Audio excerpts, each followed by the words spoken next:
to awaken to our true nature, which is pure awareness. This is the only reason we're here. Do not concern yourself with your health or with your finances, or with the world, or with politics. Everything will unfold as it should, without your help.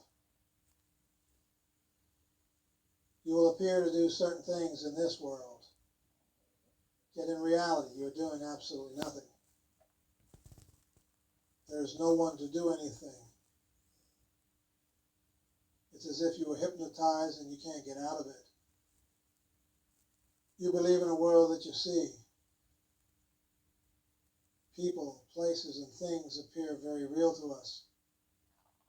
We are not that. We have absolutely nothing to do with that. Yet it appears as if these things are real. If you have ever been to a hypnotist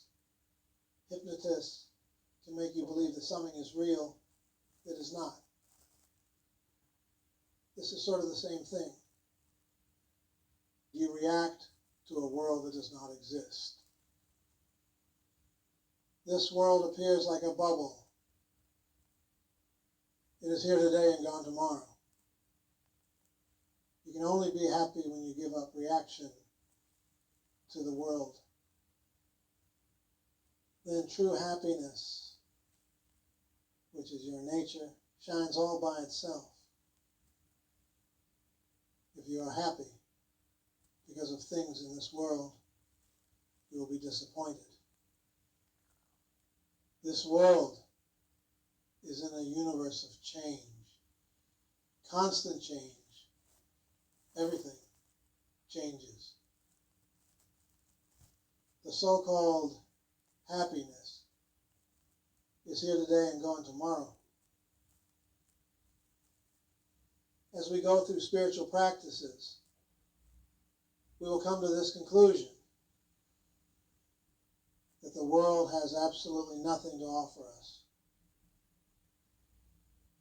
Yet we appear to be in this world, pulled in by Maya, going through certain experiences, and believing this is living, believing this is what it's all about. It is only when you awaken to your divine nature that you live eternally, not when you attach yourself to person, place, or thing in this world. So we're only interested in absolute reality. We're only interested in awakening, liberation, moksha.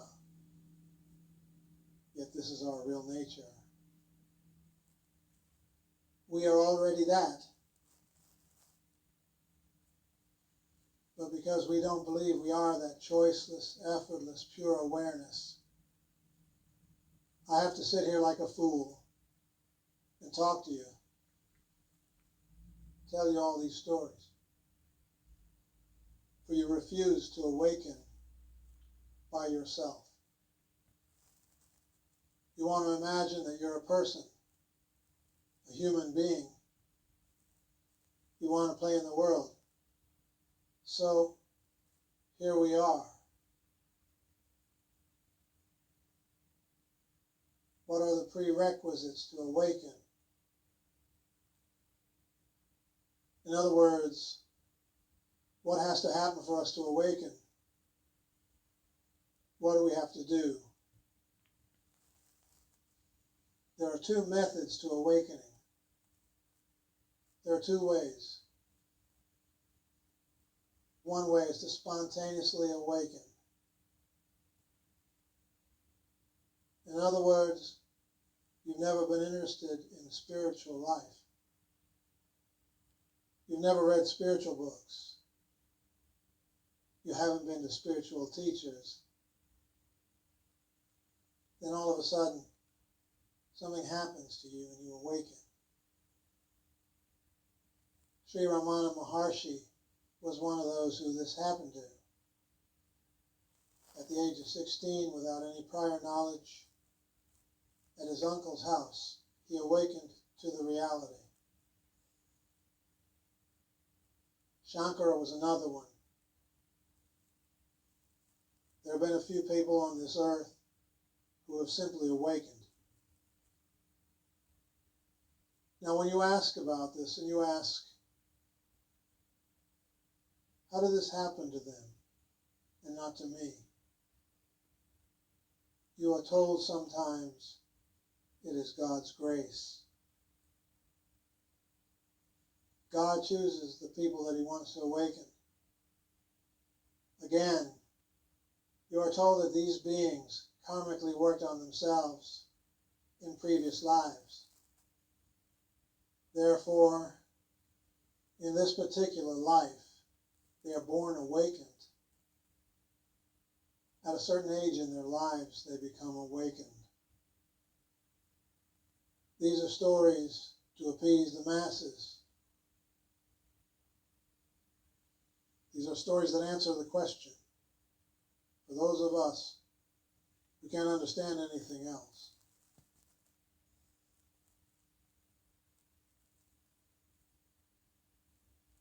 But the truth of the matter is no one has awakened, for awakening was always there. There is no karma. There is no reincarnation. There is no God that awakens you with his grace. The truth is no one had to be awakened. This person was always awakened, just like you. Only this person knows it. Awakening just is. This is your real nature. You are that. You are bright and shining. You are awakened.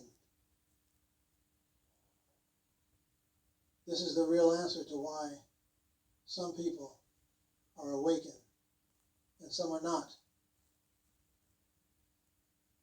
To the jnani, everyone is awakened. There is no such thing as being in Maya, being in ignorance. We are all absolute reality and totally free.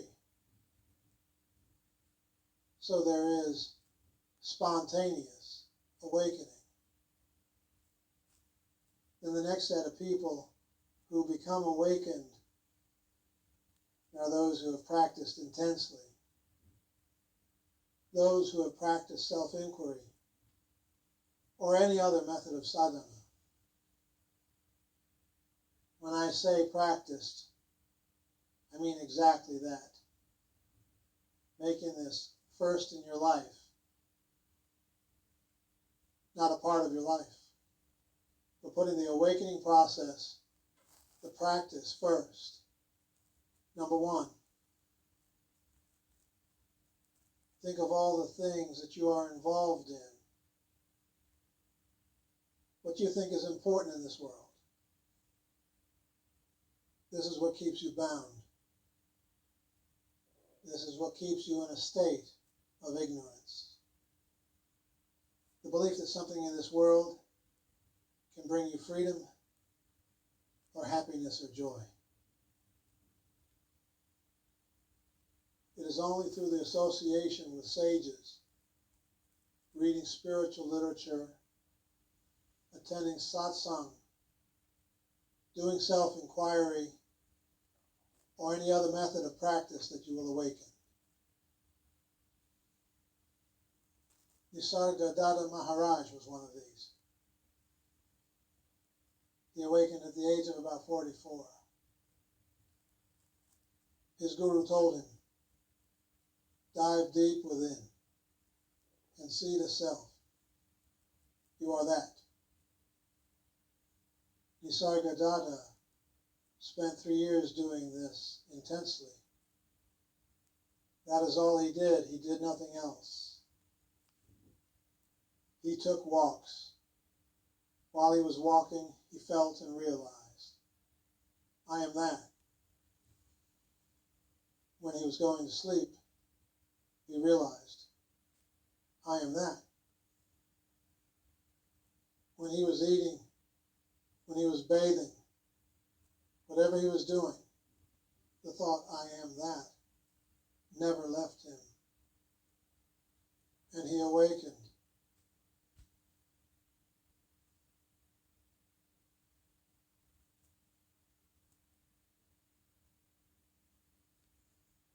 Now let's talk about you. You say you want to become free. You say you wish to awaken, become liberated.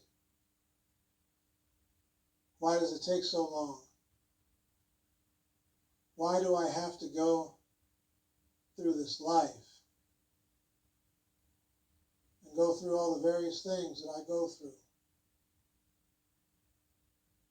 Take an honest look at yourself. Do you have humility? Do you have compassion? Do you have love? Or do you have anger, fear, hatred? You have to honestly take a good look at your life. See the kind of life you've been living. What are your beliefs? What do you feel about the world, the universe, yourself? You see, you have to reconcile yourself with the universe. Be at peace with every living thing, with every sentient thing. Do not allow your mind to tell you anything.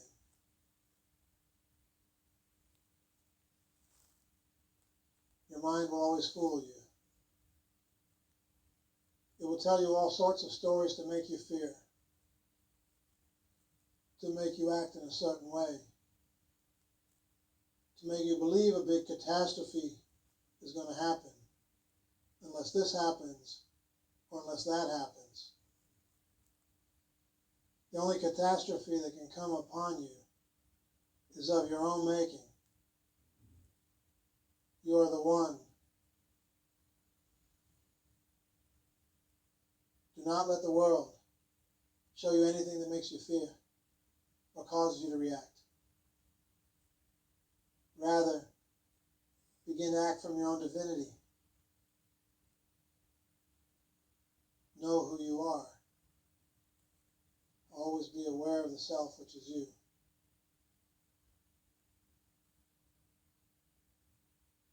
There is absolutely nothing in this whole universe, this whole world, that wants to hurt you.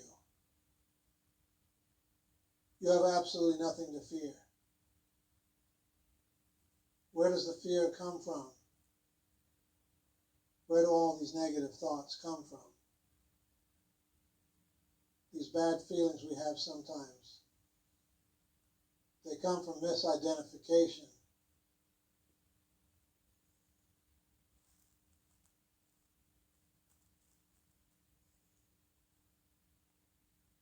As I explained before, you appear to be hypnotized. You're hypnotized that you're living in a world which seems real to you. A world in which you have to grow up and you can't fool yourself. A world in which things happen all the time and you are in the center of all of this. Yet as you grow spiritually, you will find that the world has no power to hurt you. Where would this power come from? Only you are the power.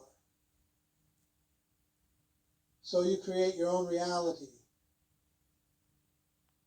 You create all these conditions yourself. You create the whole universe the way it appears to you right now. The whole universe emanates from your own mind. You are the one.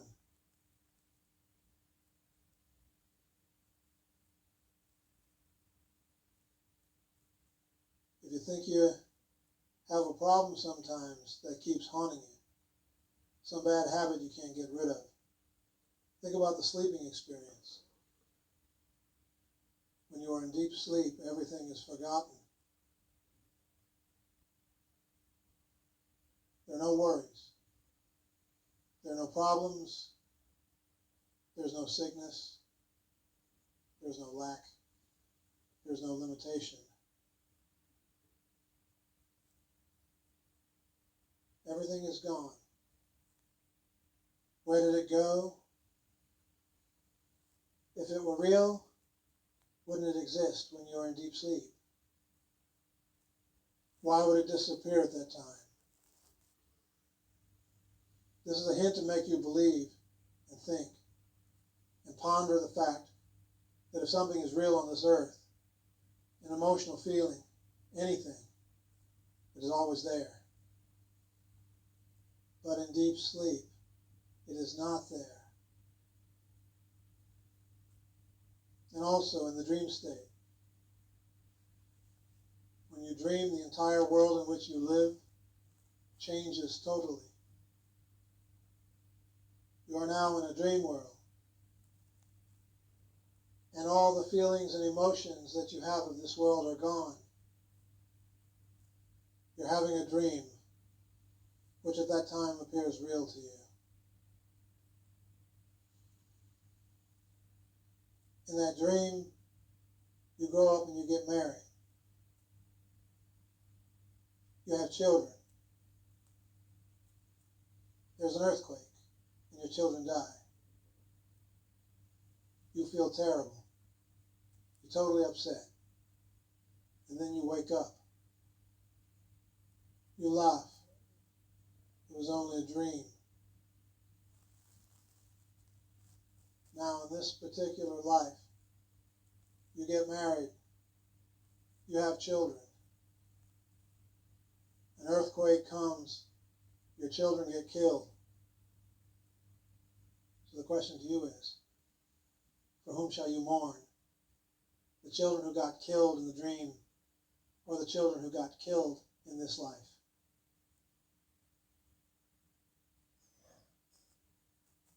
Now, some of you who have not heard me before are saying, that guy's crazy. And you're right. You believe everything is real right now, don't you? Because you can feel, see, touch, smell. But don't you do the same thing in the dream?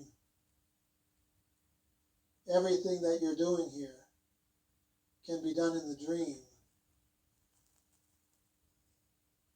And yet, when you're having a catastrophe in your dream, if I came over to you and told you you are dreaming, just like I'm talking to you now, if I said to you, all this is not the truth, your children did not die, this is a dream, would you believe me? Of course not. You would chase me away. You would throw sticks at me. For all this has happened to you. Then you wake up. It never happened.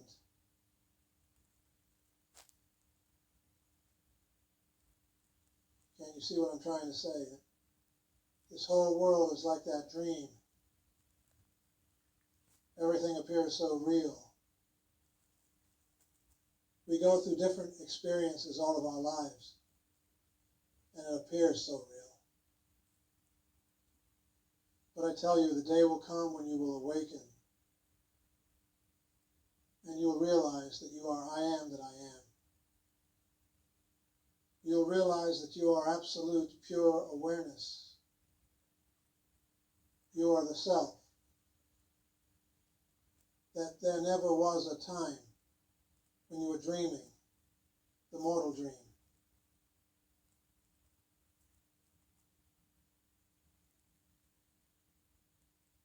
But of course, many of you here still do not believe me.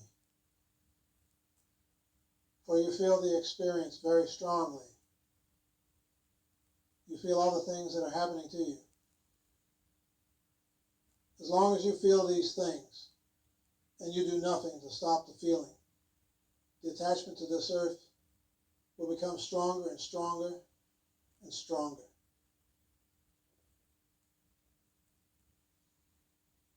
This is why certain people can never be in a class like this. Certain people can never be in a meeting like this.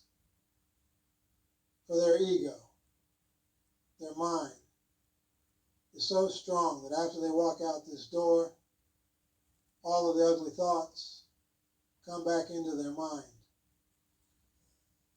The problems they're having, the things that are going wrong in their life, the things that appear to hurt them, the people who have told them the wrong words and they have become very upset, and they begin to feel this world again. Yet you do the same thing in your dream, and you awaken. Where did the dream come from? It could only come out of you. The dream didn't come to you. You all know that. It didn't come from afar and enter your body.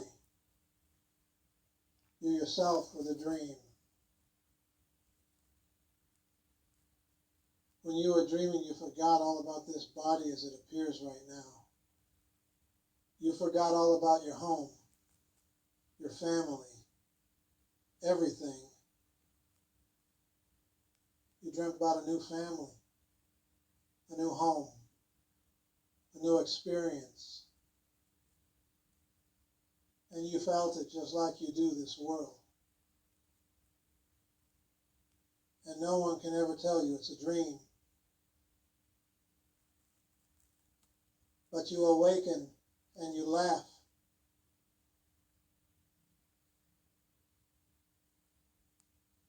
One day you will awaken from this dream and you will also laugh. The awakening can come faster or slower. It depends on you.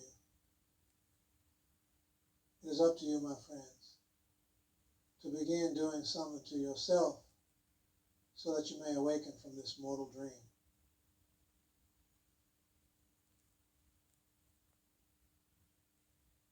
And the best thing you can do is self-inquiry.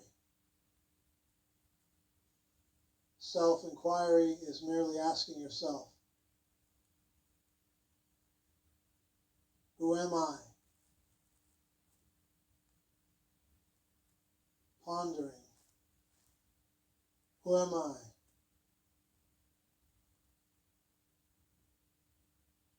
When the world comes to you in thought, you inquire, to whom does this come? Who feels hurt?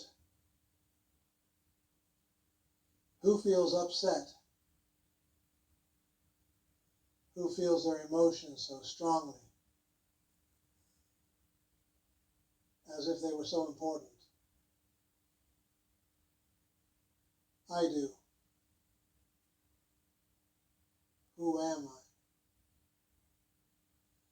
What is the source of the I?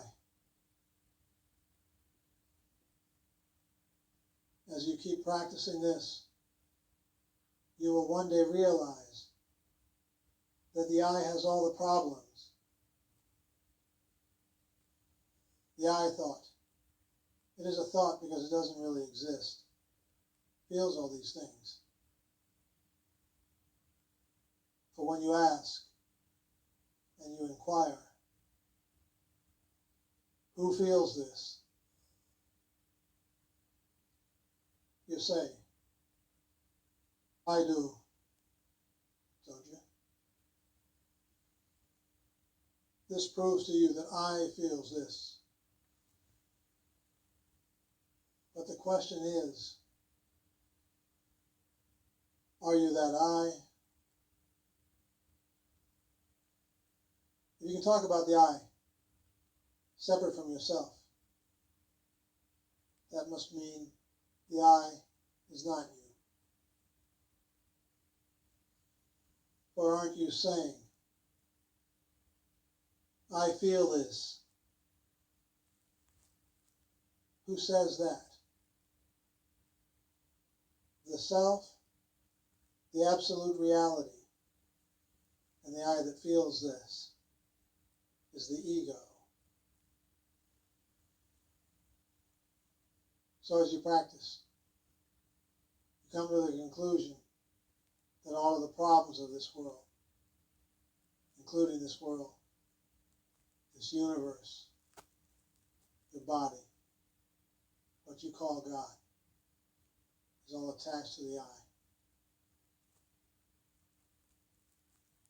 You therefore do not try to solve your problems. For as you solve your problems, new ones will pop up. There is no ending to it. As you solve one problem, another one pops up here. As you get rid of this one, another one pops up there. Do not try to solve your problems. You get rid of the I thought. You work on the I thought. When the I thought disappears, everything else will go with it. There will be nothing left.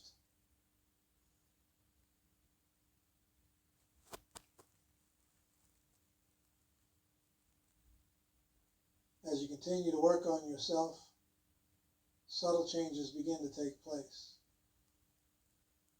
As the months pass, as the years pass, you begin to feel different. The day will finally come when you will wake up, just as you awaken from the dream. And you will laugh. You have become the self. You have become Parabrahman, Satchitananda, and you're totally free. So I ask you,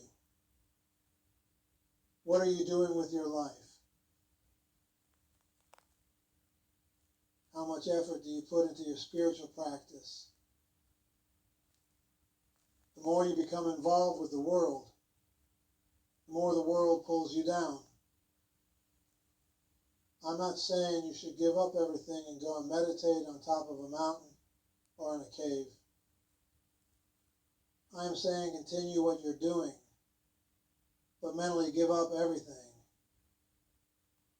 Mentally do not become attached to things by fearing them, or loving them, or doing anything to them at all. You observe the world.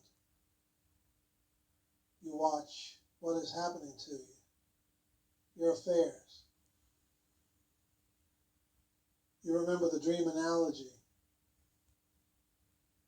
in the dream. You've had these experiences and you woke up and you feel that you will awaken one day. And you practice. You make your life simple. You make your food simple. Your living conditions simple. You do not become a complicated person. You live a simple, easy life. You continue to work on yourself again and again. You do not look at time or space. Do not worry if you're getting older. For whatever you're doing with yourself will continue when you drop the body and you become happy. The choice is yours. You can go back into this world after this lesson today. Begin to react to this world as you always do. As you're driving home, become angry as someone cuts in front of you. Curse, scream, holler, or you can smile and realize what is really happening. There is no one to do anything. All is well, and everything is unfolding as it should.